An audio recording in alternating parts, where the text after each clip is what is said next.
Hi friends, പുതിയൊരു വീഡിയോയിലേക്ക് സ്വാഗതം. നിത്യജീവിതത്തിൽ നമുക്ക് ഒഴിവാക്കാൻ പറ്റാത്ത ഒന്നാണ് ഉപ്പ്.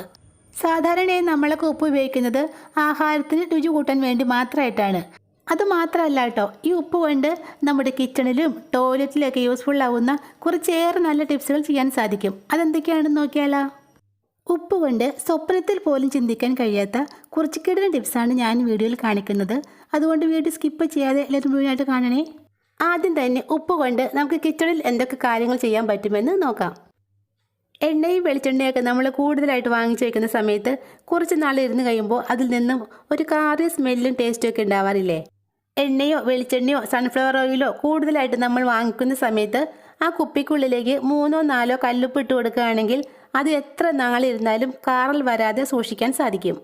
അതുപോലെ തന്നെ ഗോതമ്പ് പൊടിയോ മുളക് പൊടിയോ മല്ലിപ്പൊടിയോ ഒക്കെ നമ്മൾ കുറച്ചധികം വാങ്ങിച്ച് വെക്കുകയോ അല്ലെങ്കിൽ പൊടിപ്പിച്ച് വെക്കുകയോ ഒക്കെ ചെയ്യുമ്പോൾ കുറച്ച് നാൾ കഴിയുമ്പോൾ അതിൽ വണ്ടുകളും പ്രാണികളൊക്കെ വരുന്നത് കാണാറില്ലേ? അത് ഒഴിവാക്കാനായിട്ട് ആ പൊടികളൊക്കെ ഇട്ട് വയ്ക്കുന്ന കണ്ടെയ്നറിലേക്ക് ഒരൽപ്പം ഉപ്പുപൊടി ഇട്ടതിന് ശേഷം നന്നായിട്ടൊന്ന് ഇളക്കി മിക്സാക്കി വെച്ചാൽ മതി. എത്ര നാളിരുന്നാലും അതിൽ വണ്ടുകളും പ്രാണികളും പൂപ്പലും ഒന്നും തന്നെ ഉണ്ടാവില്ല. അതുപോലെ തന്നെ പരിപ്പും പയറുവർഗ്ഗങ്ങളൊക്കെ വാങ്ങിച്ച് കുറച്ച് നാൾ കഴിയുമ്പോൾ അതിൽ പ്രാണികളും ചെള്ളുകളൊക്കെ വരാറില്ലേ? അത് ഒഴിവാക്കാനും വേണ്ടി നമുക്ക് കുറച്ച് കല്ലുപ്പിട്ട് നന്നായിട്ടൊന്ന് ഇളക്കി വെച്ചാൽ മതി. ഇനിയിപ്പോൾ കല്ലുപ്പ് നേരിട്ട് ഇങ്ങനെ ഇടാൻ നിങ്ങൾക്ക് മടിയാണെങ്കിൽ ഒരു ടിഷ്യൂ പേപ്പറിലേക്ക് കുറച്ച് ഉപ്പിട്ടതിന് ശേഷം നന്നായിട്ടൊന്ന് പൊതിഞ്ഞ് കെട്ടി ഇതിനുള്ളിലേക്ക് ഇട്ടാലും മതി. അടുത്ത ടിപ്പ് ചെയ്യാനായിട്ട് ഞാനിവിടെ ഇതുപോലൊരു പ്ലാസ്റ്റിക് ബോട്ടിലാണ് എടുത്തിട്ടുള്ളത്. കുപ്പിയുടെ സെൻറ്ററിൽ വെച്ചൊന്ന് മുറിച്ചതിന് ശേഷം നമുക്കിതിൻ്റെ വക്ക് ഇതുപോലെ പുറത്തേക്കൊന്ന് മടക്കി വെക്കാം. പ്ലാസ്റ്റിക് കുപ്പി തന്നെ വേണമെന്ന് നിർബന്ധമൊന്നുമില്ല കേട്ടോ. നമ്മൾ കിച്ചണിലൊന്നും യൂസ് ചെയ്യാത്ത എന്തെങ്കിലും പഴയ ഗ്ലാസ്സോ അല്ലെങ്കിൽ കപ്പോ എടുത്താലും മതിയാകും. അരികൊക്കെ മടക്കി റെഡിയാക്കി എടുത്ത കുപ്പിയിലേക്ക് നമുക്ക് കുറച്ച് ഉപ്പിട്ട് കൊടുക്കാം. കല്ലുപ്പാണ് ഞാനിവിടെ എടുക്കുന്നത്. നമ്മുടെ ടിപ്പ് ചെയ്യാനായിട്ട് കല്ലുപ്പാണ് ഏറ്റവും ബെസ്റ്റ്. കുപ്പിയുടെ പകുതി ഭാഗത്തോളം കല്ലുപ്പിട്ട് കൊടുക്കണം. ഇതെന്തിനാണെന്ന് വെച്ചാൽ നമ്മുടെ വീട്ടിൽ മൂർച്ച പോയ കത്തിയും കത്രിയൊക്കെ ഉണ്ടാവില്ലേ? അതിൻ്റെയൊക്കെ മൂർച്ച കൂട്ടിയെടുക്കാനുള്ള ഒരു അടിപൊളി ടിപ്പാണ് കേട്ടോ ഇത്. മൂർച്ച പോയ കത്തിയോ കത്രിയോ എടുത്തതിന് ശേഷം നമ്മുടെ ഉപ്പിലേക്ക് ഇതുപോലെ ഒന്ന് ചെയ്താൽ മതി. 2 മിനിറ്റ് ചെയ്യുമ്പോഴേക്കും തന്നെ നമ്മുടെ കത്തിക്കും കത്രിക്കും ഒക്കെ നല്ല മൂർച്ച കിട്ടും. അതുമാത്രമല്ല കത്തിയിലൊക്കെ പറ്റിപ്പിടിച്ചിരിക്കുന്ന അഴുക്കും കറകളൊക്കെ മാറി കത്തിയൊക്കെ നല്ല ക്ലീനായി കിട്ടുകയും ചെയ്യും. വാഴക്കായൊക്കെ മുറിക്കുമ്പോൾ നമ്മുടെ കത്തിയിൽ കറ പറ്റിപ്പിടിച്ചിരിക്കാറില്ലേ? ആ കറയൊക്കെ മാറി കിട്ടാൻ വേണ്ടി ഇങ്ങനെ ചെയ്താൽ മതി കേട്ടോ. അതുപോലെ തന്നെ നമ്മുടെ മിക്സി ജാറിലേക്ക് ബ്ലേഡിൻ്റെ മൂർച്ച കൂട്ടുന്നതിന് വേണ്ടി ജാറിലേക്ക് ഒരൽപ്പം കല്ലുപ്പ് ഇട്ടതിന് ശേഷം ജസ്റ്റ് ഒന്ന് ബ്ലെൻഡ് ചെയ്താൽ മാത്രം മതി. ഇങ്ങനെ ചെയ്യുമ്പോൾ ബ്ലേഡിന് നല്ല മൂർച്ച കിട്ടും. അതുമാത്രമല്ല നമ്മുടെ മിക്സി ജാറിലെ പറ്റിപ്പിടിച്ചിരിക്കുന്ന അഴുക്കും കറകളൊക്കെ പോയി നല്ല ക്ലീനായി കിട്ടുകയും ചെയ്യും. അടുത്ത ടിപ്പ് ചെയ്യാനായിട്ട് ഞാനിവിടെ കുറച്ച് കല്ലുപ്പ് ഒരു കുഞ്ഞു പാത്രത്തിലേക്ക് എടുക്കുന്നുണ്ട്. ഇതെന്തിനാണെന്ന് വെച്ചാൽ നമ്മുടെ ഫ്രിഡ്ജിൽ നോൺ വെജും വെജും അതുപോലെ ഫുഡ് ഐറ്റംസ് ഒക്കെ വെച്ച് കഴിയുമ്പോൾ വല്ലാത്തൊരു ബാഡ് സ്മെല്ല് ഉണ്ടാവാറില്ല ഇടയ്ക്കിടയ്ക്ക്. ഫ്രിഡ്ജിനകത്ത് ഈ ബാഡ് സ്മെല്ല് മാറുന്നതിന് വേണ്ടി നമുക്കിങ്ങനെ ഒരു കുഞ്ഞു പാത്രത്തിലേക്ക് ഉപ്പിട്ടതിന് ശേഷം അത് ഫ്രീസറിലോ ഫ്രിഡ്ജിലോ എവിടെയെങ്കിലും ഒന്ന് വെച്ചാൽ മതി. ഫ്രിഡ്ജിനകത്ത് ബാഡ് സ്മെല്ലെല്ലാം ഇങ്ങനെ വെക്കുന്ന ഈ ഉപ്പ് അബ്സോർബ് ചെയ്തോളും. അങ്ങനെ നമ്മുടെ ഫ്രിഡ്ജിനകത്ത് ഒരു ബാഡ് സ്മെല്ല് പിന്നീട് ഉണ്ടാവില്ല. അടുത്ത ടിപ്പ് ചെയ്യാനും നമുക്ക് വേണ്ടത് ഉപ്പ് തന്നെയാണ്. നമ്മൾ കിച്ചണിലൊന്നും യൂസ് ചെയ്യാത്ത ഒരു പഴയ പാത്രത്തിലേക്ക് 1 സ്പൂൺ ഉപ്പിട്ട് കൊടുക്കാം. ഇനി ഇതിലേക്ക് നല്ല തിളച്ച വെള്ളമാണ് ഒഴിച്ചു കൊടുക്കുന്നത്.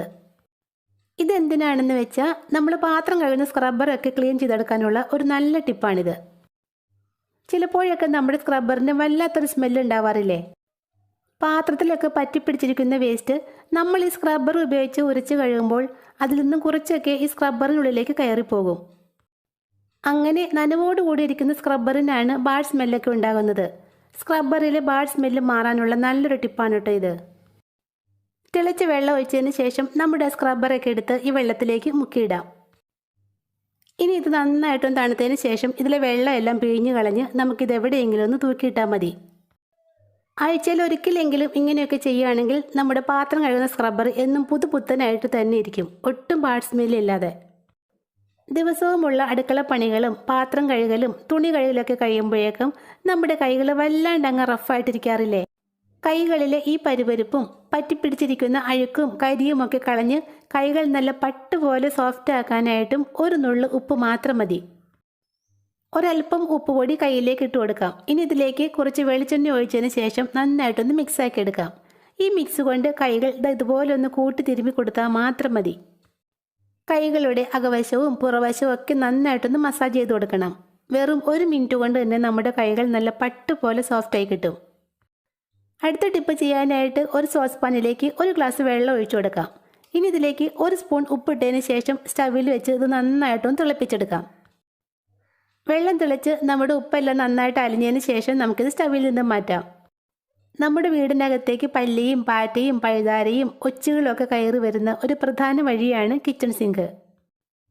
മാത്രമല്ല നോൺ വെജൊക്കെ കഴുകുമ്പോൾ അതിൻ്റെ നെയ്യും അംശങ്ങളൊക്കെ പറ്റിപ്പിടിച്ച് ഈ സീവിനകത്ത് പുഴുക്കളും കൃമികളൊക്കെ ധാരാളം ഉണ്ടാവാനും ചാൻസ് ഉണ്ട്. സിങ്കിനകത്തുള്ള ശല്യക്കാരായ ജീവികളെ നശിപ്പിക്കാനായിട്ട് ഉപ്പിട്ട് തിളപ്പിച്ച ഈ വെള്ളം നമുക്ക് സിങ്കിനുള്ളിലേക്ക് ഒഴിച്ചു കൊടുക്കാം. ഇങ്ങനെ ചെയ്യുമ്പോൾ പൈപ്പിൻ്റെ ജോയിൻ്റ് ഒക്കെ വിട്ടുപോകാതിരിക്കാനായിട്ട് തിളച്ച വെള്ളം ഒഴിച്ചതിന് ശേഷം അപ്പോൾ തന്നെ നമ്മൾ ടാപ്പ് തുറന്ന് കുറച്ച് വെള്ളം കൂടി അതിലേക്ക് ഒഴിച്ചു കൊടുത്താൽ മതി. ആഴ്ചയിൽ ഒരിക്കലെങ്കിലും ഇങ്ങനെ ചെയ്താൽ സിങ്കിനകത്തുള്ള ജീവികളെല്ലാം നശിച്ചു പോകും. മാത്രമല്ല സിങ്കിൽ നിന്ന് ബാഡ് സ്മെല്ല് ഉണ്ടാവുകയുമില്ല. വീട്ടമ്മമാർക്ക് ഉണ്ടാകുന്ന വലിയൊരു തലവേദനയാണ് ഉപ്പൊക്കെ ഇട്ട് വയ്ക്കുന്ന ഭരണിയിലോ കുപ്പിയിലോ ഒക്കെ വെള്ളം ഒലിച്ചിങ്ങനെ നനവിറങ്ങിയിരിക്കുന്നത്. അത് ഒഴിവാക്കാനുള്ള ടിപ്പാണ് കേട്ടോ ഇനി പറയുന്നത്. നമ്മൾ ഐസ്ക്രീം ഒക്കെ കഴിച്ചതിന് ശേഷം വെറുതെ വലിച്ചെറിഞ്ഞ് കളയുന്ന ഇതുപോലൊരു സ്റ്റിക്ക് ഉണ്ടെങ്കിൽ ഈ പ്രോബ്ലം നമുക്ക് ഈസി ആയിട്ട് സോൾവ് ചെയ്യാൻ സാധിക്കും. ഗ്ലാസ് ബോട്ടിലിലോ ഭരണിയിലോ ഒക്കെയാണ് ഉപ്പ് സാധാരണയായി സ്റ്റോർ ചെയ്ത് വെക്കാറുള്ളത്. അതുപോലെ തന്നെ അതെടുക്കാനായിട്ട് ഉടൻ സ്പൂണോ അല്ലെങ്കിൽ പ്ലാസ്റ്റിക് സ്പൂണോ ഉപയോഗിക്കുന്നതാണ് ഏറ്റവും നല്ലത്. ഇതുപോലൊരു ഐസ്ക്രീം സ്റ്റിക്ക് ഉപ്പിനകത്തേക്ക് ഇറക്കി വെച്ചാൽ ഉപ്പ് ഒട്ടും നനവില്ലാതെ തന്നെ നമുക്ക് സ്റ്റോർ ചെയ്യാൻ സാധിക്കും. അതുപോലെ തന്നെ ഉപ്പ് എളുപ്പത്തിൽ തന്നെ കോരിയെടുക്കാനും പറ്റും. ഒരു പിടി ഉപ്പ് കൊണ്ട് നമ്മുടെ ബാത്റൂം ക്ലോസറ്റിൽ പറ്റിപ്പിടിച്ചിരിക്കുന്ന മഞ്ഞക്കറകളും അതുപോലെ തന്നെ തുരുമ്പിൻ്റെ കറയൊക്കെ നിശേഷം മാറ്റിക്കളയാൻ സാധിക്കും. അതെങ്ങനെയാണെന്ന് നോക്കാം. ബ്രഷും വേണ്ട, കൈയിട്ടൊരുക്കുകയും വേണ്ട, ഒന്നും ചെയ്യേണ്ട. വെറുതെ ഒന്ന് ഫ്ലഷ് ചെയ്താൽ മാത്രം മതി. അതിനു വേണ്ടി നമുക്കൊരു പാത്രത്തിലേക്ക് 2 സ്പൂൺ ഉപ്പ് പൊടി ഇട്ട് കൊടുക്കാം. കല്ലുപ്പും എടുക്കാം കേട്ടോ. കല്ലുപ്പ് പെട്ടെന്ന് അലിഞ്ഞു കിട്ടില്ല, അതുകൊണ്ടാണ് ഞാനിവിടെ ഉപ്പ് പൊടി എടുത്തത്. നമ്മളെടുത്ത ഉപ്പിലേക്ക് 1/2 സ്പൂൺ ബേക്കിംഗ് സോഡയും 1 വലിയ സ്പൂൺ വിനാഗിരിയും കൂടി ചേർത്ത് കൊടുക്കണം. ഇതിലേക്ക് കുറച്ച് വെള്ളം ഒഴിച്ച് നന്നായിട്ടൊന്ന് ഇളക്കി നമ്മുടെ ഉപ്പൊന്ന് അലിയിച്ചെടുക്കാം. ഉപ്പ് നന്നായിട്ട് അലിഞ്ഞ് കിട്ടിയിട്ടുണ്ട്. ഇനി ഇത് നമുക്കൊരു കുപ്പിയിലേക്കൊന്ന് മാറ്റി കൊടുക്കാം. 1/2 ലിറ്ററിൻ്റെ ഒരു കുപ്പിയിലേക്കാണ് കേട്ടോ ഞാനിത് ഒഴിച്ചു കൊടുക്കുന്നത്. ഉപ്പ് വെള്ളം കുപ്പിയിലേക്ക് ഒഴിച്ചതിന് ശേഷം കുപ്പി നിറയെ വെള്ളം ഒഴിച്ചു കൊടുക്കാം. കുപ്പിയുടെ ക്യാപ്പിൽ കുറച്ച് ഹോൾസ് ഇട്ടതിന് ശേഷം നമുക്ക് ഈ കുപ്പി ഒന്ന് അടച്ചെടുക്കാം. മഞ്ഞക്കറിയും തുരുമ്പ് കറിയൊക്കെ പിടിച്ച് ക്ലോസറ്റിലേക്ക് ഇത് നന്നായിട്ടൊന്ന് സ്പ്രേ ചെയ്ത് കൊടുക്കാം.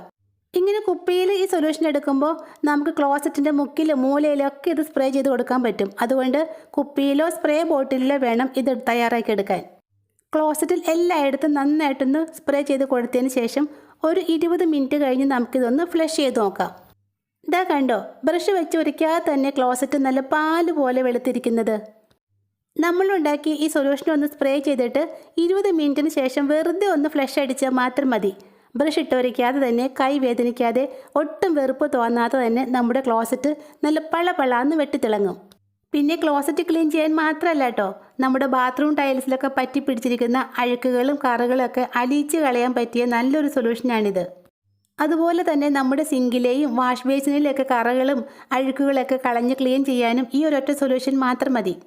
ഉപ്പ് കൊണ്ടുള്ള ഈ ടിപ്പ് അറിയാത്തവരുണ്ടെങ്കിൽ ഉറപ്പായിട്ടും ഒന്ന് ട്രൈ ചെയ്ത് നോക്കണേ. അപ്പോൾ ഇന്നത്തെ ടിപ്സിൽ ഏതെങ്കിലും ഒന്ന് നിങ്ങൾക്ക് യൂസ്ഫുള്ളായി തോന്നുവാണെങ്കിൽ മറക്കാതെ ഈ ചാനൽ ഒന്ന് സബ്സ്ക്രൈബ് ചെയ്തേക്കണേ. താങ്ക്